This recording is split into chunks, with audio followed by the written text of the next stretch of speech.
Здравствуйте, дорогие друзья! Наконец-то поднакопили свежие игровые проекты из App Store и Google Play. Несмотря на то, что разработчики традиционно тянут с выходом новых игр до осени, когда закончится пора отпусков, я сумел отыскать годноту. Так что освобождаем место на своих гаджетах, ставим лайк и усаживаемся поудобнее, потому как у нас всегда есть во что поиграть.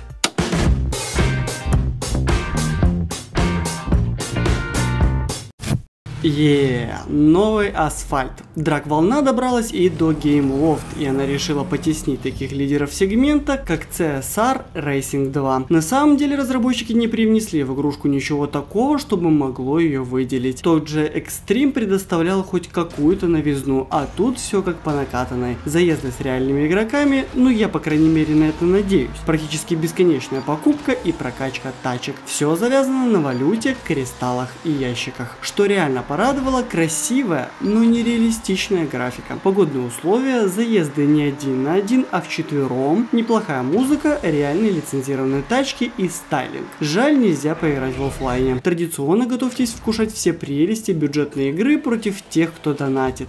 И да, не берите Renault Megane, ужасная машина. Впрочем, как и все, что заканчивается на О.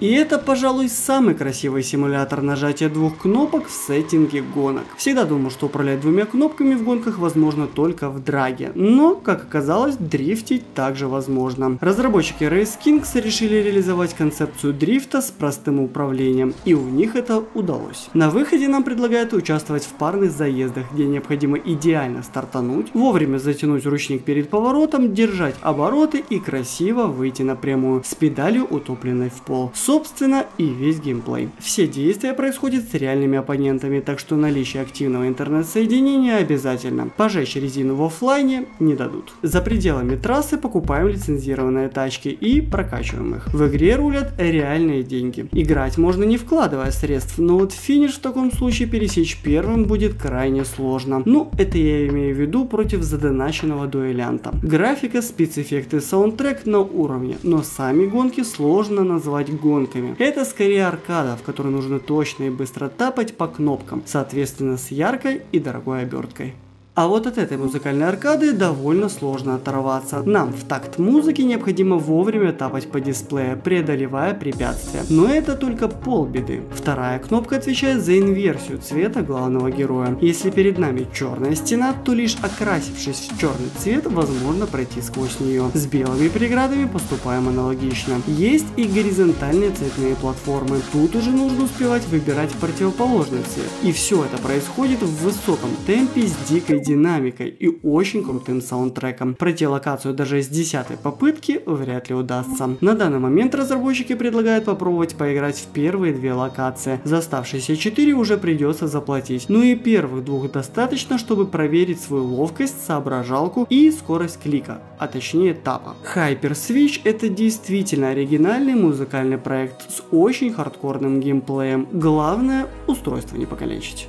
Если честно, не играл в предыдущие две части Hopeless, но третья однозначно зашла. В этой аркаде нам предложат на протяжении более чем 50 уровней совершать вылазки на тележке, спасая сородичей и уничтожая летающую ползающую живность. Очень понравилась атмосфера проекта. Смешные желтые капельки желейки, рассекающие по злачным местам с жуткой атмосферой, очень контрастируют. Получился прямо-таки хоррор. Чтобы успешно пройти уровень, надо прикончить как можно меньше своих сородичей, сохранить экипаж и собрать все звезды на уровне. Для этого необходимо регулярно вкачивать пушки, улучшать тележку, покупать патроны и, разумеется, метко стрелять очередями, экономя боезапас. Игра на русском, доступна в офлайне, без рекламы и бесплатно для скачивания. Донат есть, но при умелом гейминге и без этого можно обойтись. Кому мало игр про зомби, могут обратить внимание на свежий пиксельный сиквел по вселенной Dead Ahead. Путешествуя по зараженному двухмерному мирку, нам необходимо проходить локации, напичканные ходячими мертвецами. Да ладно. Задача каждого уровня — сохранить автобус, генерируя юнитов, грамотно метая бочки, собирая предметы и применяя тактические навыки. Дальше апгрейд и снова в путь к выполнению новых квестов. Медитативная игрушка хоть и не блещет выдающейся графикой, ну конечно, это же 8-битная графика. Но главное — процесс. Тут нужен холодный просчет, потому как полувялые ребята имеют нехилый запас здоровья и тоже способны на тактический маневр. Лично мне не хватает оффлайна. Весело чекать зомбиков получается только при стабильном коннекте. Также это сделано, чтобы шаловливые ручонки геймеров не жульничали.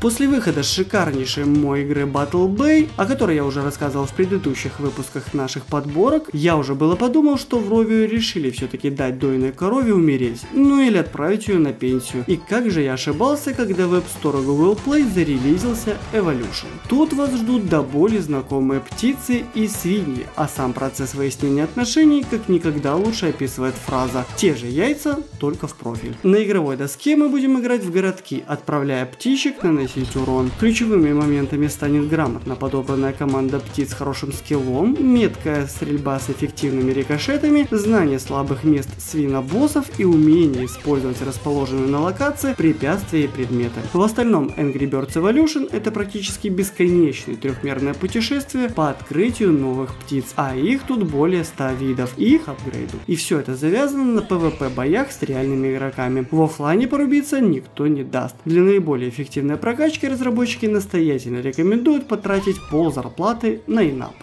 Если вы соскучились по интерактивному тиру, то Zombie Gunship Survival придется вам по душе. Пока солдаты будут браво выполнять миссии, мы будем отстреливать мертвецов с крупнокалиберного оружия, установленного на окружающийся самолет. Такого плана миссий много. Помимо этого необходимо будет отстраивать базу и увеличивать линию защиты, отражая нападение зомби. Покупка и апгрейд пушек на самолете, разумеется, присутствует. Прокачать можно и саму команду. Графику сложно назвать привлекательной. Все-таки смотреть будем через оптику с режимом ночного видения. Ну, насколько я понял. Игрушку сложно назвать разнообразной, но отстреливать живность довольно весело. Тем более, игра бесплатна. Ну, разумеется, с внутриигровыми покупками. Все в детстве любили запускать самолетики, но эта игра не об этом. В этой убивалке времени необходимо пролететь как можно дальше по туннелю, быстро перемещаясь в горизонтальной плоскости. Стенки находятся в движении, а нам нужно придерживаться выбранного цвета, который будет меняться на специальных дорожках. Поначалу все происходит довольно медленно, и это вызывает даже недоумение, мол, ну что здесь такого? Потом темп нарастает, самолетик летит быстрее, стенки сдвигаются интенсивнее, а коридоры появляются в отдаленных уголках. Вот тогда и становится интересно играть. Графика минималистичная, музыка приятная. Заполнить паузу в очереди или пару станций в метро самое то. Совершенно не эту игру я ждал от Pixelbyte. Именно за серию Reckless Racing мы обожаем эту компанию. Если в ней нам предлагают стать мастером ралли, то в недавно дебютировавшем обозреваемом нужно уходить от полиции, которая все равно вас поймает. Это только вопрос времени. Управление простое, графика приятная, модель разрушения нравится, но вот отсутствие внятной кампании расстраивает. Бесконечные игры хороши только для запуска на 5-10 минут максимум. И затем они быстро надоедают. Эта судьба постигла и Reckless Gateway 2. Да, красиво, да, весело, да, динамично, но быстро надоедает. Хорошо, что хоть проект бесплатный. Неужели разработчики из Ketchup, выпускающие однопальцевые игры чуть ли не каждый день, сумели сделать более-менее толковую бесплатную аркаду, в которой можно было бы пройти до конца? В Райдер нам достался какой-то ущербный мотоцикл, в котором можно управлять только газом. Крутите ручку на земле и байк разгоняется. В воздухе же нам необходимо делать сальто так, чтобы мопед не оказался сверху после приземления. Дело было бы не хитрым, если бы не 100 замудренных локаций и куча моторов, которые еще надо открыть. Для прохождения уровня необходимо выполнять различные задания по сбору бонусов и выполнению трюков. Графика отрисована в стиле ремейка фильма Трон. Райдер аркада здоровская и хардкорная. Убивалка времени, что надо.